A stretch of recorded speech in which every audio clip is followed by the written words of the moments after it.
অনেক মজা মনে হচ্ছে। আজকে এই প্রথম দিনাজপুরের একটি বিখ্যাত খাবার, এটার নাম হলো শীদল। এই যে দেখছেন আপনারা, এটা দিনাজপুরের একটি ঐতিহ্যবাহী খাবার, বিখ্যাত খাবার। এটা আজকে আমার বিয়ে বাড়িতে আমরা খাচ্ছি।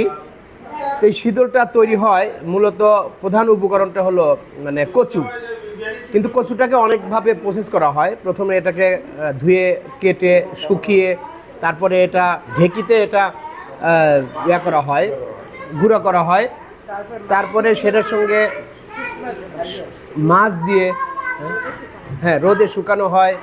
তারপরে এটা মাছ দিয়ে বিভিন্ন ধরনের মশলা দিয়ে এটা করা হয়। তারপরে আবার এটা প্রসেস করতে, অর্থাৎ এটা প্রসেস করতে অনেক কষ্টের একটা বিষয়, কিন্তু খুব মজা। এই যে আমার ছেলেও খাচ্ছে খুব মজা করে, আমরা খাচ্ছি আলহামদুলিল্লাহ। এই যে আমার বড় ভাই আছে, সেও খাচ্ছে, আমরা সবাই খাচ্ছি।